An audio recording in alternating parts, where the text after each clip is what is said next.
এই ভিডিওটা আমার একটা সাবস্ক্রাইবার ফলোয়ার বা আমার একটা ভাইয়ের জন্য, যার সাথে কালকে আমি একটু খারাপ ব্যবহার করছি। গতকালকে আমি ঢাকা থেকে কক্সবাজার আসি ফ্লাইটে। তো আমার ফ্লাইট ছিল 8টায়। আমি আমার বাইক নিয়ে একটু তাড়াহুড়া করে এয়ারপোর্টে যেতেছিলাম। অনেক সময় কম ছিল আর কি। তো ওই টাইমে আমি এয়ারপোর্টে ঢুকার যে ইউটার্নটা থাকে, ওই জায়গায় আমি বাইকটা থামাইয়া সাজ্জাদের বাইকটা দিয়ে আমি এয়ারপোর্টে যাবো, সাজ্জাদ বাইকটা নিয়ে চলে যাবে। তো তখন একটা ট্রাফিক পুলিশ আমার একটা ছবি তুইলা উনি আমার কাগজপত্র নিয়ে বলে যে আমি রং সাইডে যাওয়ার ট্রাই করতেছিলাম, কিন্তু আমি রং সাইডে ঢুকিয়ে নাই। তো যেহেতু আমার কোনো দোষ ছিল না, উনি আমার মামলা দেওয়ার চেষ্টা করতেছিল, তো আমি একটু হাইপার হয়ে যাই। ওনার সাথে আমার একটা তর্কাতর্কি শুরু হয়ে যায় যে আমার দোষ নাই। আমি ওনার বোঝানোর চেষ্টা করতেছিলাম যে ভাই আমার ফ্লাইট, আমার দেরি হয়ে যেতেছে, আমার কি দরকার রং সাইডে যাওয়ার, কারণ রং সাইডে আমার যে লাভ কি, আমার ফ্লাইট, আমি তো এয়ারপোর্টে ঢুকে যাবো। এই জায়গায় আমি নামতেছিলাম, ওনারা আমি বুঝাইতেই পারলাম না।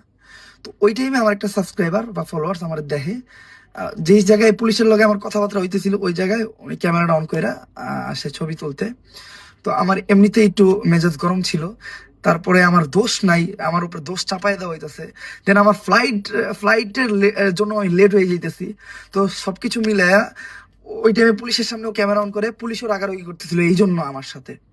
তো আমি একটু হাইপার হয়ে যাই, যার জন্য আমি ওর সাথে একটু রুট ব্যবহার করি। রুট ব্যবহারটা কেমন, আমি ওর ভাই তোমার কি সেন্স খারাপ, মানে বিবেক বিবেচনা নাই, তুমি দেখতেছো আমি একটা ঝামেলার ভিতরে আছি, তুমি তো আমার একটু পরে বলতে পারো। তো আমি একটু রুট ব্যবহার করে ফেলাই, আসলে আমি স্বাভাবিক অবস্থায় ছিলাম না। তো এমনিতে আমি যদি কখনো কারোর সাথে খারাপ ব্যবহার করি, আমি পরবর্তীতে তার কাছে মাফ চেয়ে নিই। কিন্তু আমার ফ্লাইটটা লেট হয়ে যেতেছিল, মানে এতই তাড়াহুড়ার ভিতরে ছিলাম আমি।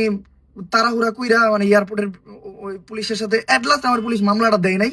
উনি একটা সিচুয়েশনে উনি বুঝতে বাধ্য হইলো যে না আমার কোনো দোষ ছিল না, উনি এরকম কোনো প্রুফ করতে পারে নাই। তো তারপরে আমার কাগজপত্র আমার ফিরিয়ে দেয়, কিন্তু অতক্ষণে আমার ওই সাবস্ক্রাইবারটা হয়তো ওইখান থেকে চলে গেছিল, বা ওরা আমি খেয়াল করি না, আমি তাড়াহুড়া এয়ারপোর্টে ঢুকে যাই।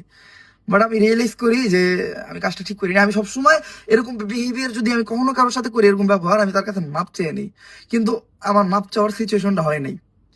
তো আমি আন্তরিকভাবে সরি বলতেছি তোমার কাছে। দেখো ভাই, আমার প্রত্যেকটা ফলোয়ার বা সাবস্ক্রাইবার আমি আমার ভাই ভাবি।